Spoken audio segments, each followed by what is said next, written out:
toutes et à tous, bienvenue à cette session sur la communication sur le progrès. Nous sommes réellement ravis de vous accueillir aujourd'hui afin de vous accompagner dans la réussite de votre CEP 2026 à travers un décryptage de conseils pratiques et d'un QA.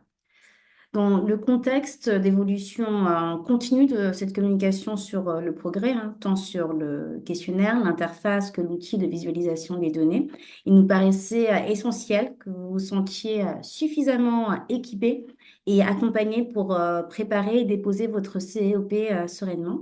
Donc, cette session a réellement pour objectif de démystifier l'outil, vous accompagner dans le dépôt et répondre à toutes votre questions. Cela va se faire à travers de cet agenda. On va d'abord commencer avec une introduction à la COP en revoyant le contenu du questionnaire, à la valeur ajoutée de la COP, l'alignement de la COP avec d'autres cadres de reporting internationaux. Puis on passera à la politique de la COP 2026, on prend un rappel sur le calendrier de reporting et les conséquences qui peuvent en suivre. Ensuite, on adressera à comment accéder à la plateforme numérique de la COP. Puis quelques nouveautés à travers du nouveau logo pour les participants. Puis l'outil de visualisation des données, notamment comment y accéder, et puis une perspective des données issues de la période de reporting 2025. On aura aussi une présentation de l'étude COP 2025 de notre réseau France. Et puis finalement, les ressources pour la COP 2026 et toutes questions que vous pourriez avoir. Avant de nous lancer plus loin dans le détail, il me paraissait important de revenir sur les bases de ce que c'est cette communication sur le progrès. Donc, il faut savoir que c'est le principal mécanisme de redevabilité du Pacte mondial des Nations Unies. Il s'agit d'une exigence annuelle et obligatoire pour toutes les entreprises participantes au Pacte mondial. En 2026, les participants doivent publier une déclaration de soutien continu, le CEO Statement, et puis compléter le questionnaire COP. Il demeure toutefois possible de télécharger un rapport de durabilité, vous pouvez déposer votre rapport de durabilité, mais à savoir qu'il y a des limites quand vous faites cela, ça peut-être vous limite dans l'utilisation de l'outil de visualisation des données par rapport au benchmarking avec vos pairs et tout cela, mais il s'agit quand même d'une option qui vous est à disposition. Ensuite, les participants du pacte peuvent utiliser la COP pour mesurer et démontrer leur progrès dans la mise en œuvre des 10 principes du pacte mondial et les ODD. À savoir que les COP ne sont ni notés ni classés et constituent réellement une introduction au reporting en matière de durabilité en aidant les entreprises à comprendre les exigences de base en matière de données et à identifier leurs points forts ainsi que les domaines à améliorer. Donc, il faut savoir que en complétant les COP, les entreprises participantes peuvent avoir accès à plusieurs choses, notamment l'accès à des outils de visualisation des données pour suivre leur progrès et se comparer à leurs pairs. Mais je passe la main à ma collègue Agathe, qui pourra vous en dire un tout petit peu plus. Merci à vous. Maintenant, en allant plus un peu dans les détails du questionnaire de la COP et qu'est-ce que ça contient. Donc, le questionnaire est composé en 4 sections thématiques qui sont bien sûr alignées avec les 10 principes du Pacte mondial des Nations Unies. Donc, ces sections sont la gouvernance, le droit humain et normes internationales de travail, l'environnement et la lutte contre la corruption. Et puis dans chaque section, bien sûr, nous avons tout un tas de questions et ces questions ont été élaborées pour couvrir des domaines clés visant à renforcer les progrès des participants dans la réalisation de vos objectifs de durabilité. Donc plus précisément, tout d'abord, il y a des questions qui sont plus sur les processus et les politiques qui démontrent votre engagement envers les 10 principes. Ensuite, des questions sur les efforts entrepris pour prévenir les impacts sociaux mais aussi environnementaux négatifs.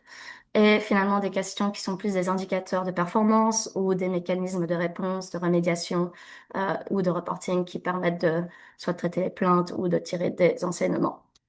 Et vous pouvez voir sur cette slide juste un peu une présentation de comment le questionnaire est composé et comment chaque question sont alignées.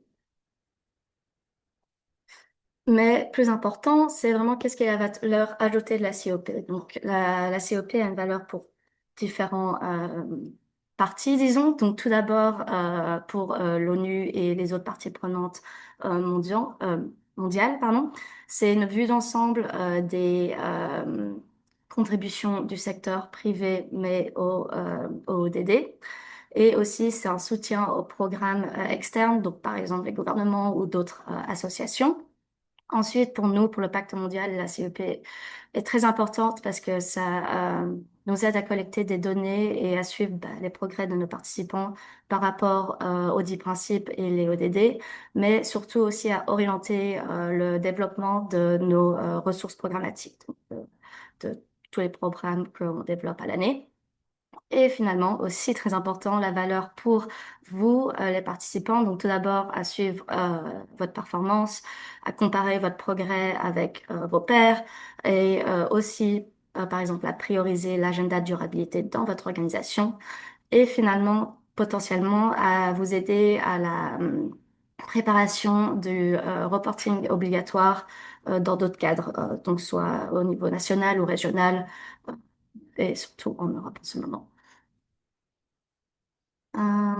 Euh, en allant un peu plus en détail, ce qui est important à noter, c'est que le questionnaire de la COP a été développé pour favoriser l'interopérabilité et l'alignement avec d'autres grands cadres internationaux de reporting. Donc, par exemple, vous pouvez voir sur cette slide, tous les différents organismes ou cadres de reporting avec qui le COP, avec quoi le COP est fortement aligné.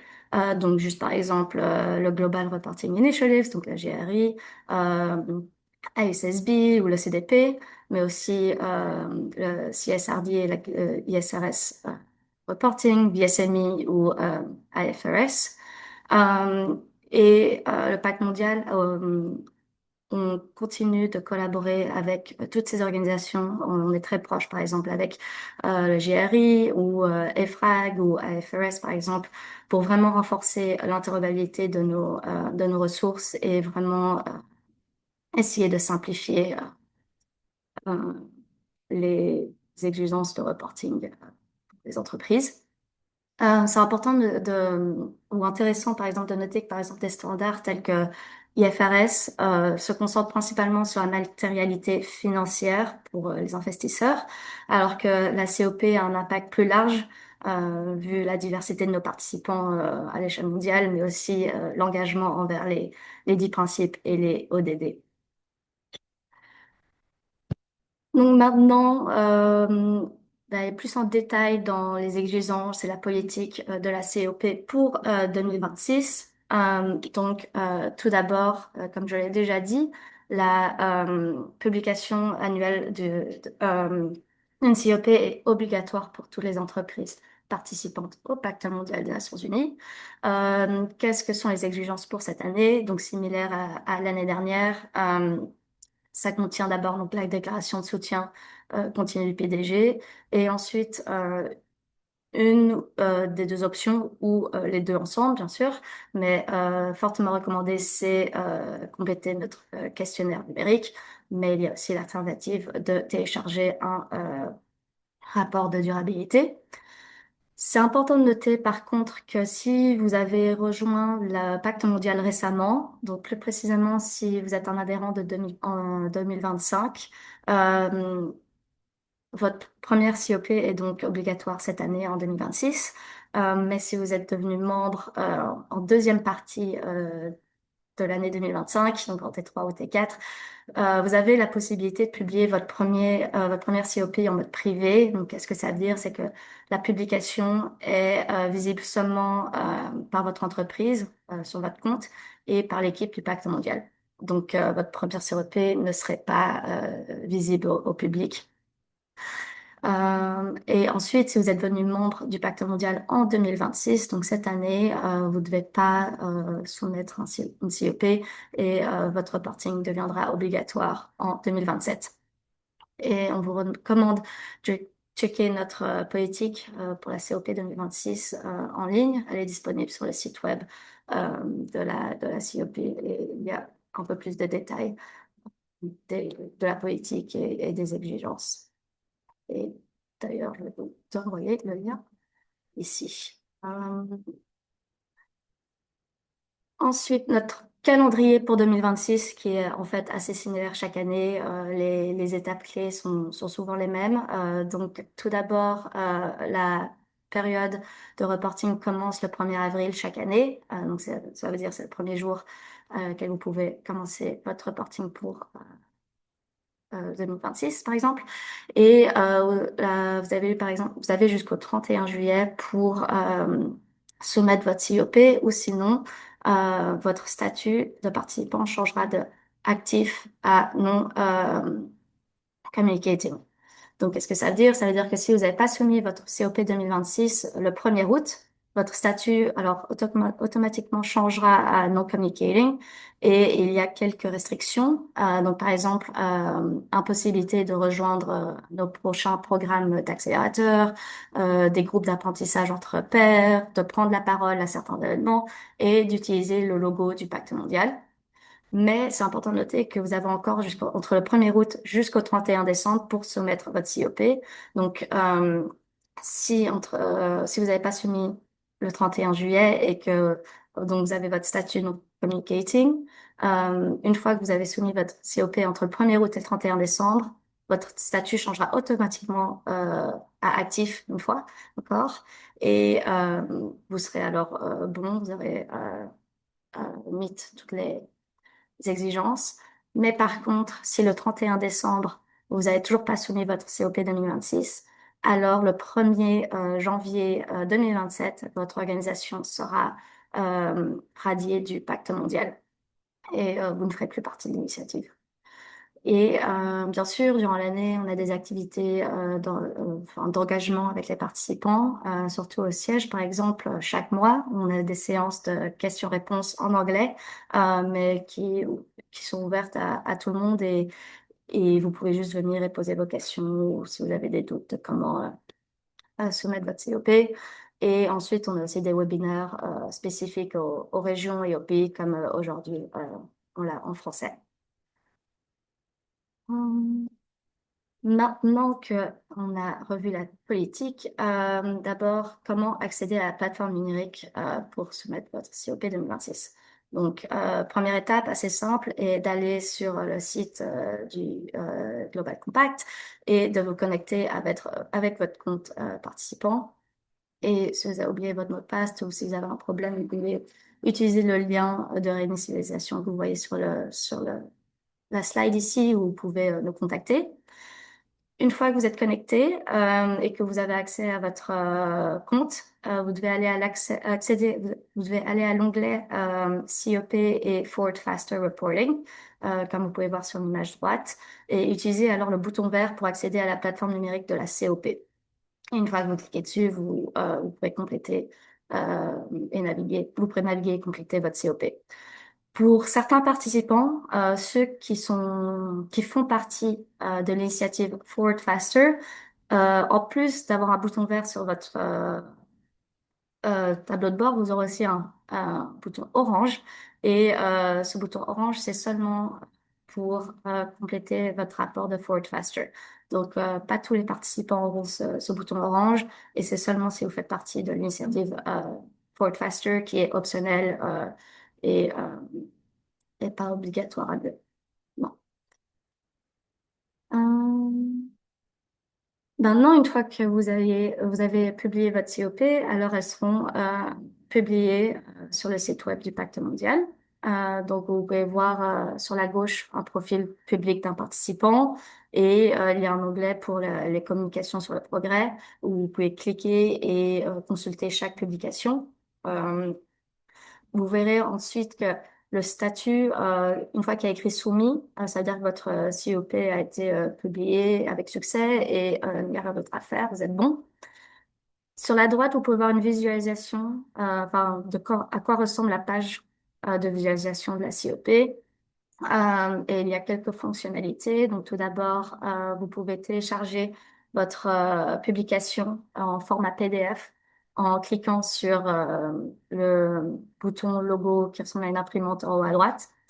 Mais aussi, c'est important de noter que, il y a une logique de branchement dans le questionnaire qui est prise en compte. Donc, ça veut dire que seules les questions auxquelles une réponse a été donnée seront affichées. parce qu'il y a quelques questions qui sont en format matriciel et donc seules les lignes qui ont été répondues seront visibles.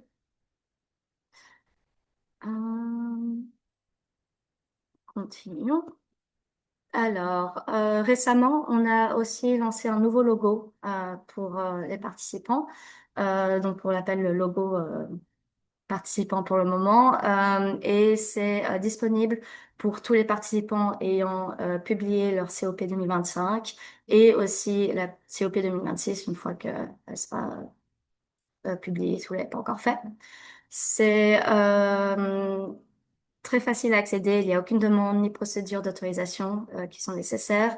Donc, c'est une fois que vous avez, votre COP 2025 devrait déjà être publié, mais une fois que vous avez aussi publié votre COP 2026, alors sur votre tableau de bord, là où vous devez accéder à la COP pour la soumettre, vous verrez un bouton pour télécharger le nouveau logo et ce sera un fichier avec plusieurs formats.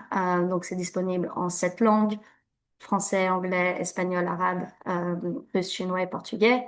Mais aussi, chaque téléchargement comprend des formats verticaux et horizontaux avec des arrière-plans bleu marine, blanc et transparent. Donc, vous pouvez voir un peu en aperçu avec les exemples au-dessus et en format PNG, JPEG ou SVG.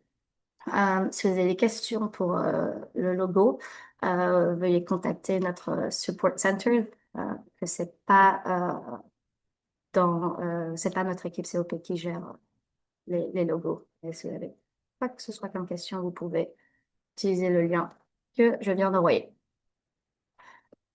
Euh, Maintenant, une des plus grandes valeurs ajoutées de la COP est de compléter le questionnaire. C'est nos outils de visualisation des données. Donc, ces outils sont disponibles sur la page web de la COP, donc pour le public, mais aussi sur votre tableau de bord, sur votre compte de participant, et vous pouvez visualiser les données que euh, vous avez soumis. Donc, on a des outils d'utilisation disponibles pour les COP 2023, 2024 et 2025. Et c'est important de noter que si vous avez soumis votre questionnaire, alors vous pouvez bénéficier de la fonctionnalité de benchmarking. Euh, et ça vous permet de comparer vos réponses avec l'ensemble des données agrégées. Euh, Aussi, on est très content, très excité d'annoncer que l'outil interannuel, donc le Year over Year Tool, qui montre les progrès des données d'année en année, donc en ce moment c'est de 2023 à 2024, mais bientôt ce sera 2023, 2024 et 2025. L'outil est justement en train d'être amélioré et sera très bientôt disponible dans les prochains mois. Et on est très content parce que comparé à l'outil qu'on a pour le moment, ce nouvel outil sera beaucoup plus moderne, beaucoup plus facile à naviguer, à utiliser et beaucoup plus intuitif. Donc, on est vraiment très excités. Euh, et vraiment, ces outils en général facilitent la hiérarchisation des priorités, la prise de décision et l'élaboration des stratégies sur des questions ESG dans votre organisation.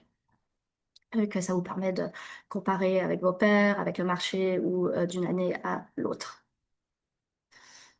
Si vous n'êtes pas spécialement familier avec nos outils de visualisation, voici les 2 façons que vous pouvez y accéder. Donc, tout d'abord, depuis votre compte de participant, une fois que vous êtes connecté, un des onglets s'appelle Data Visualization et vous pouvez juste cliquer dessus. Et si vous avez complété le questionnaire, alors vous aurez accès à la fonctionnalité de benchmarking et vous pourrez vous comparer avec les autres participants qui ont répondu au questionnaire. Mais aussi, comme j'ai déjà dit, cet outil est disponible pour le public. Donc, il est sur notre page web de la COP. Mais bien sûr, l'accès à la fonctionnalité de benchmarking n'est pas accessible au public. C'est seulement pour les participants. Et je vais vous envoyer le lien si vous voulez déjà avoir accès à aux outils. Pour un peu donner un avant-goût, par exemple, pour donner un peu un résumé, pardon, des données de la COP issues de la période de reporting de 2025. Donc, d'abord, on est content et on est très content avec les résultats de 2025 vu que presque à peu près 16 253 participants dans le monde ont publié leur CEP et 71% de ces participants dans le monde ont choisi de publier leur CEP via le questionnaire au lieu de juste télécharger un rapport de durabilité. Euh, donc c'est à peu près plus de 10 000 ou 11 000 données qu'on a pu collecter de nos participants. Vous pouvez voir le premier diagramme, le split entre les entreprises et les PME. Donc, au niveau mondial, 52, presque 53% de ces COP ont été publiés par les entreprises et à peu près 47% par les PME. Euh, Ensuite, vu que aujourd'hui notre audience est principalement des participants du réseau France, mais aussi de la région Afrique, j'ai mis un peu plus de détails. Donc en 2025, à peu près 1760 COP ont été publiés par les participants du réseau France et à peu près 716 par les participants de la région Afrique. Et vous pouvez voir aussi encore le split entre entreprises et PME. Et cette fois, c'est intéressant de noter qu'il y avait plus de PME pour Réseau France, mais aussi pour Région Afrique, que d'entreprises qui ont soumis leur COP. Sur la droite, vous pouvez voir juste quelques euh, témoignages de nos participants une fois qu'ils avaient rempli leur COP en 2025. Donc, d'abord, un participant qui a dit que la COP a été un catalyseur pour renforcer leur gouvernance et accélérer leur transition vers un système de justice plus vert, inclusif et accessible. Un autre participant qui a dit que compléter la COP via le questionnaire a été une expérience transformative. Euh, le format structuré a non seulement simplifié leur processus de reporting, mais a également permis de réfléchir, leur a également permis de réfléchir en profondeur à leur parcours en matière de durabilité. Et finalement, un dernier témoignage disait que la COP renforce la transparence et permet aux parties prenantes de comparer efficacement les performances avec celles de leurs pairs. Euh, Maintenant, en allant juste un peu plus en détail, on trouvait ça intéressant de vous montrer une des données de la COP 2025. Donc, une question dans la partie gouvernance du questionnaire demande aux participants s'ils produisent des rapports de développement durable conformément à d'autres cadres de reporting. Et c'est assez intéressant de noter que à l'échelle mondiale, donc globale, et plus juste pour les PME, 43% des PME participantes utilisent la COP comme seul référentiel de reporting en matière de développement durable. Euh, donc c'est assez significant et ça montre que pour le moment, la COP a beaucoup d'avantages pour préparer à d'autres cadres euh, de reporting au niveau national ou régional. Mais si vous êtes intéressé par plus euh, d'informations sur la COP 2025, très content d'annoncer que récemment, une étude des COP 2025 a été publiée par le Réseau France et ça donc, présente toutes les données 2025. C'est vraiment une analyse approfondie mettant en lumière donc les premières tendances de l'engagement des entreprises en matière de durabilité, bien sûr, mais en France, en Europe et à l'échelle mondiale. Donc, on vous recommande vivement d'y jeter un œil. Et bien sûr, je mets le lien dans le chat. Euh, là. Maintenant, les ressources qu'on a disponibles pour les participants et pour vous aider à compléter votre COP 2026. Donc, tout d'abord, on a des ressources qui sont disponibles sur la page web de la COP. Donc, elles sont accessibles au public. N'importe qui peut y accéder. Mais on a aussi des ressources qui sont disponibles sur la page COP de l'Académie. Donc, c'est notre plateforme d'apprentissage. Et donc, ces ressources-là sont réservées exclusivement aux participants du Pacte mondial avec un compte du Pacte mondial pour y accéder. Mais si vous avez encore des questions après les ressources que je vais vous montrer. N'hésitez pas à contacter notre COP support euh, inbox. Vous pouvez voir donc l'adresse email sur ce slide et on vous aidera avec plaisir. Euh, je vais juste envoyer les liens pour la page web de la COP, mais aussi l'académie. Ça, vous pouvez facilement y accéder. Alors, tout d'abord, les ressources qui sont donc disponibles publiquement, donc pour n'importe qui est intéressé à apprendre plus sur la COP, donc elles sont disponibles sur notre page publique COP Impact Mondial. Donc, vous pouvez voir une liste de toutes les ressources qui sont disponibles. Tout d'abord, donc la politique de la COP 2026 que j'ai déjà mentionné sur une slide précédemment. Mais deux ressources qui sont vraiment clés et très importantes que vous pouvez voir en gras sur ce slide, c'est le questionnaire de la COP en format PDF et Excel, mais aussi le guide de la COP. Donc le questionnaire, c'est un, disons, un template de à quoi ressemblerait le questionnaire sur la plateforme numérique. Et on recommande vivement les participants d'utiliser le format PDF ou Excel, surtout quand vous avez besoin de collecter vos données de différentes équipes ou que vous avez besoin de différentes équipes à revoir ou à approuver les données que vous soumettez. Donc, parce que c'est pas possible de télécharger le questionnaire directement de la plateforme numérique. Donc, notre alternative pour le moment, c'est d'utiliser ces formats PDF ou Excel. Mais ensuite, le guide de la COP qui est très, très important parce que vraiment, c'est un document qui couvre qu'est-ce que la COP, son alignement avec d'autres cadres de reporting et aussi des explications pour chaque question du questionnaire. Donc, si vous savez pas comment y répondre, il y a une petite explication qui explique comment approcher, à quoi cette question sert et comment y répondre. Ensuite, sur notre site, nous avons aussi un modèle de la lettre de déclaration de soutien continu du PDG, notre outil FAQ en ligne. C'est souvent, enfin, c'est euh, une page qui regroupe toutes les questions qu'on reçoit souvent des participants. Notre politique de modification de la COP 2026. Donc, ça, c'est au cas où vous avez soumis votre COP 2026 et que vous vous rendez compte qu'il y a une erreur ou que vous voulez faire des modifications à votre publication, alors vous pouvez aller voir la politique et nous envoyer un email. Et finalement, les outils d'utilisation des données 2026. Enfin, sorry, des données COP que déjà parlé sur les slides précédents. Ensuite, nous avons donc notre page COP de l'Académie, notre plateforme d'apprentissage. Ça, c'est réservé exclusivement aux participants. Donc, une fois que vous êtes connecté sur l'Académie et que vous êtes sur la page d'accueil, il y a un bouton qui est assez explicite qui dit Communication on Progress.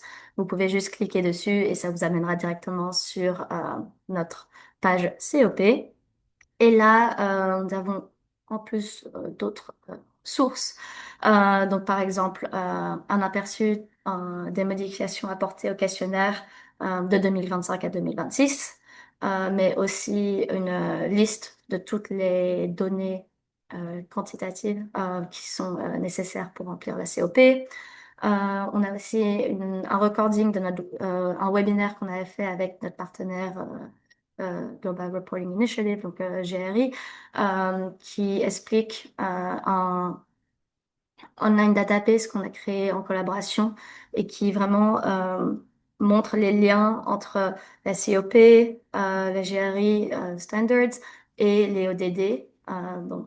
Vraiment intéressant si vous parfois vous vous posez la question de comment les questions sont reliées au ODD. Ensuite, très important, on a un guide de dépôt étape par étape, ainsi qu'une vidéo de présentation. Et cela montre vraiment comment accéder, naviguer et compléter votre COP sur la plateforme numérique, étape par étape. Donc, si vous êtes un peu confus, on vous recommande vivement d'aller utiliser ce guide et après de nous contacter si vous avez encore des questions. Et finalement, on a aussi COP Questionnaire Deep Dives et des COP Questionnaire Subject Matter Overviews. Donc ça, c'est des vidéos qui donnent un aperçu des thèmes abordés dans le questionnaire de la COP et aussi des analyses approfondies, pardon, de chaque question dans le questionnaire. Et ces vidéos ont été faites en collaboration avec nos partenaires des Nations Unies. Donc aussi très intéressant. Maintenant, j'arrive bientôt à la fin de ma présentation, mais vous voulez encore on peut faire un résumé de toutes les ressources clés pour vous aider à soumettre votre COP 2026. Tout d'abord, notre page de la COP où il y a toutes les informations nécessaires, le questionnaire en PDF ou en Excel, format, le guide pour la COP 2026 et nos outils de visualisation, mais aussi les différents rapports d'analyse ou les études qui ont été faits avec les COP, les données de la COP dans les années précédentes. Donc, par exemple, le rapport d'analyse des COP 2024 qui a été fait à l'échelle globale par le siège du Pacte mondial, et ensuite, bien sûr, l'étude des COP 2025 par le Réseau France que j'ai déjà mentionné sur une autre slide. Euh, donc vraiment, on vous recommande d'aller euh, check ces analyses euh, pour mieux comprendre à quoi servent les données quand vous les soumettez chaque année. Oui, merci Agathe. Alors, pour revenir sur la slide de l'étude des communications sur le progrès que tu as mentionné, nous avons effectivement, il y a quelques jours, publié la deuxième édition de notre analyse des données de la communication sur le progrès des entreprises françaises. Alors, nous, comme vous pouvez le voir sur les différents graphiques qui sont présentés, nous avons analysé ces données à la fois par taille d'entreprise en France, mais aussi par année d'ancienneté d'adhésion au Pacte mondial pour pouvoir un peu identifier les différentes tendances liées à la participation et aussi pu comparer les données des entreprises françaises avec celles des entreprises en Europe et du reste du monde. Alors pour nous, c'est important de pouvoir effectuer cette étude parce que c'est voilà, un bon moyen d'évaluer le degré de maturité des entreprises françaises sur les sujets de la RSE et aussi donc pouvoir identifier les axes d'amélioration et au mieux pouvoir, pour nous, accompagner les entreprises françaises dans la structuration de leur démarche. Et pour vous, en tant qu'entreprise, c'est aussi intéressant de pouvoir vous situer par rapport à ces données et d'identifier vous-même aussi vos axes de progrès. Donc voilà, n'hésitez pas à vous rendre sur notre site internet pour pouvoir consulter l'étude complète. Donc, merci beaucoup d'avoir suivi cette session et pour toute question, n'hésitez pas à vous rendre sur notre page dédiée sur le site internet du Pacte mondial Réseau France, à consulter la FAQ et si vous rencontrez des difficultés, évidemment, n'hésitez pas à nous écrire. Et nous vous rappelons que la communication sur le progrès doit être déposée avant le 31 juillet de cette année et qu'il est important de la publier à temps si vous souhaitez pouvoir continuer d'avoir accès à l'ensemble des services et de pouvoir communiquer sur votre engagement. Merci et à bientôt.